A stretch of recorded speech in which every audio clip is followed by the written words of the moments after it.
Ngayon, mga kababayan, dahil naumpisahan na din po natin yung Marcoleta, mga bossing, rumekta na po tayo kay Rodante Marcoleta. Madami po ang mamamayang Pilipino na nagagalit, ha?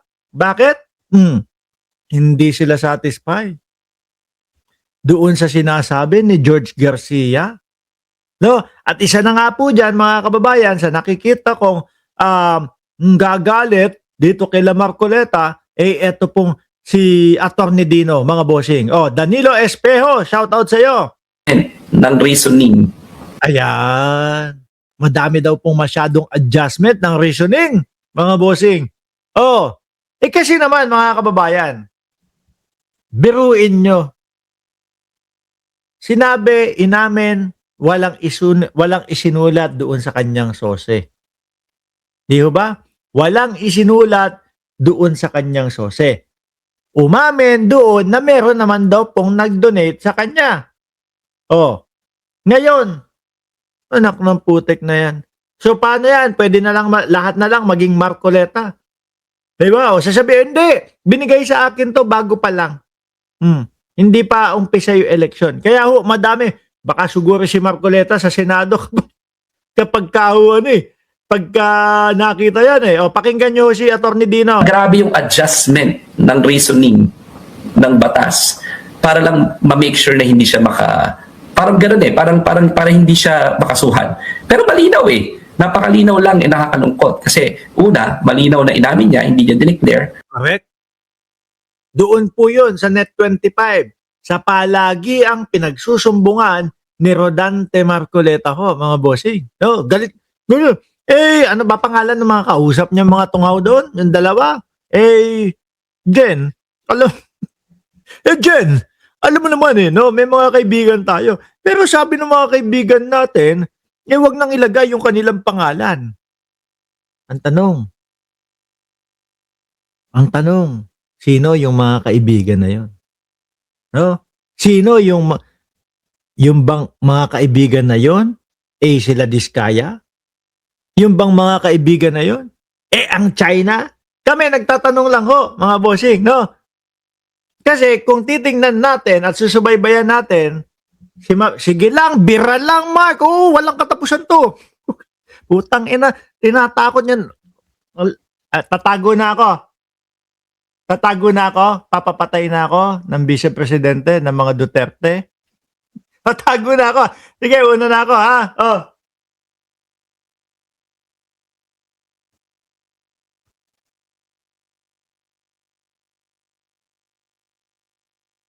Nandiyan na yung mga DDS. Putang ina, nagbabanta na naman sila.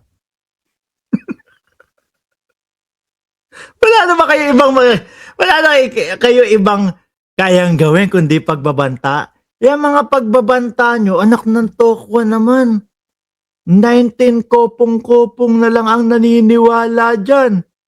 Gunggong na lang ang matatakot dyan. Ibang panahon na ngayon, Baka pagka nakita pa ng ICC, yung mga pagbabanta ninyo, lalo pang ikulong si Duterte. Di ba? Baka lalo pang ikulong yung mga Duterte ninyo, Tago na ako. Utang ina, may mga DDS. Nakakatakot yung mga DDS. Utang ina, kinakabahan ako. Bakit? Yung mga DDS, Hinan nyo! Dami nyong alam. Baka pagka nagkaharap-harap tayo, kutusan ko kayo isa-isa. Tuloy na natin to, mga kababayan. Pangalawa, malinaw sinabi niya, ginamit niya sa campaign funds. Pangatlo, sinabi niya, di ba, under oath na ito yung mga donors ko, di ba? Yes. Rekta. Sinabi niya yun, mga kababayan. Kaya nga ang tanong natin bakit kaya ayaw ipalagay yung mga pangalan ng mga donor o yung mga kaibigan niya doon sa sose ni Marcoleta? Hindi kaya dahil alam nila ang susunod na mga kabanata na kapag dumating yung panahon, ipagtatanggol sila ni Rodante Marcoleta? Di ba? Baka yun yung dahilan. Kaya hindi ipinasulat yung mga pangalan. Mark, pa-shout out, no? Taga Balingao, Misamis Occidental. Galing kay Paulino Elim daw po. O, shout out po sa inyo. Tapos, wala lang yung COMELEC, hindi na nila kinasuhan. Tapos sinabi, hindi na enforced in effect tong batas na ito kahit na hindi dapat yung presumption when we're talking about laws enacted by Congress. Di ba? Grabe lang yung accommodation or yung at least, yung bang, kung iba to, I don't know if it's still gonna be the same application. So, we have Tanong po natin kay George Garcia, bakit kaya ganyan? Di ba? Pag nagdebate nga ang mga DDS, bobo. to also understand the political context of this. Hindi kasi ang akala ng mga DDS, ang lalakas pa nila. No?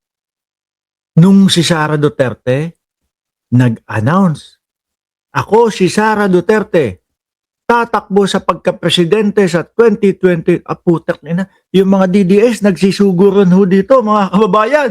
Sabi, Mark, saan ka magtatago? Tatakbo na si Sara Duterte. Sabi ko, ha? Ngayon nyo lang nalaman? Ang tagal na naming alam eh. Natatakbo yan sa 2028 eh. O di ba? Mark, saan ka magtatago sa 2028? Saan ako magtatago? O, edi pa edi papatay nila ako. Ganun naman ho ang buhay, mga kababayan. No? Weather lang po yan. Di ba?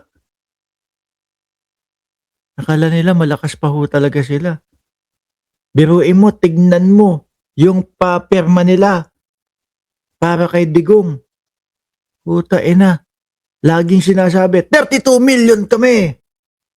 Tapos yung bilang nung ano nila, yung bilang ho, nung pirma nila, wala pang 200,000. Anak ng putik na. Baka nga itong nagbabanta sa atin, baka hindi pa pumirma ito eh. Kadalasan po, ginagawa nila, inuulol lang nila si dating Pangulong Duterte. Dati, nakaganon si Duterte, nung nalaya pa ho, nakaganon. Sabi, isog ka ba? Naalala ko na naman yung isog-isog, isog ka ba? Isog ka ba? Abay, sama ka na sa amin. Putang yan. Sabi nung mga nagko-comment dun, sabi nung nagko-comment, alam niyo mga kababayan kung ano sabi ng mga nagko-comment. Opo, Tatay Digong! No! Opo, Tatay Digong, sama po kami. Pagdating mga bossing, nung araw ng isog ni Duterte, sa loob ng ng basketball court, putik na yan. Akala mo, may COVID pa eh. Ang inarkila na nga ho, mga kababayan, yung covered court, hindi pa napuno.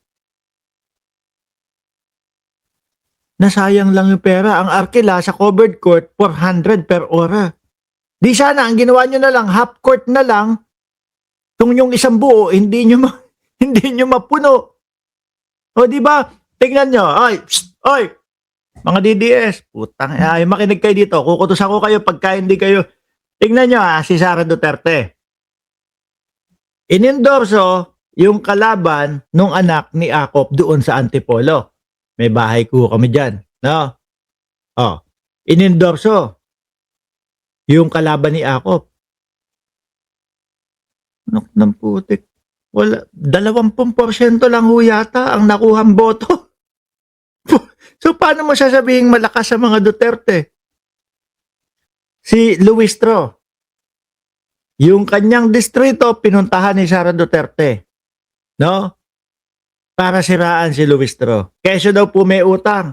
Sinagot naman siya ni Luis Tro kinabukasan.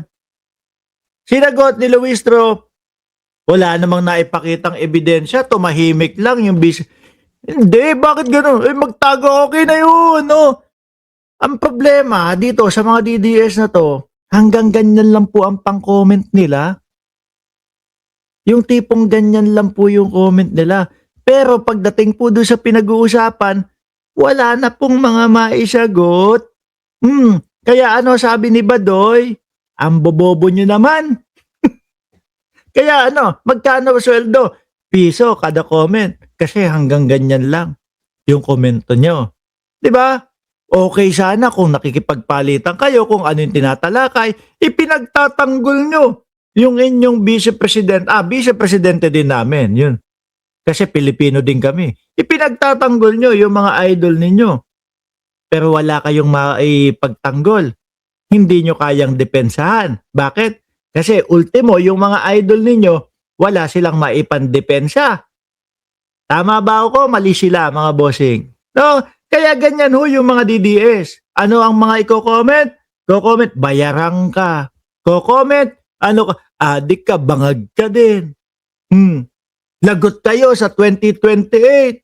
Hindi nyo ba kaya idepensa yung inyong mga idol? O wala lang talagang pandepensa? Kasi ultimo sa kanila, wala kayong marinig.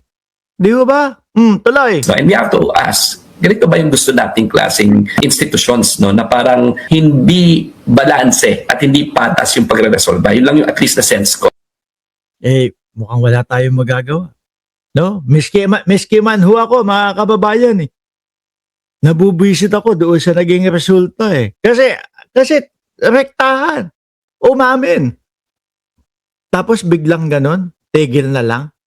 Di ba? Pero dahil wala tayong magagawa dyan, mga bossing, siguro ang tingin sa atin wala yan, mamamayang Pilipino lang. Walang magagawa sa atin yan. Desisyon natin ito. Okay na yun. So siguro ganun lang ho talaga tayo sa kanila, mga kababayan. Na ang akala nila, wala naman yung magagawa yung mga yan Diba? Sabi ni Jose Neberida, siguro nabayaran si Garcia kaya pinawalang sala si Marcoleta. Ito lang ho ang tanong. Palalagpasin kaya ni Ombudsman Boying Remulla yung kaso ni Marcoleta? Ano po? Diyan, i-comment nyo diyan sa comment section kung ano ang sa tingin ninyo nakahihinatnan nung kaso o yung sitwasyon ni Marcoleta pag dinala po sa ombudsman.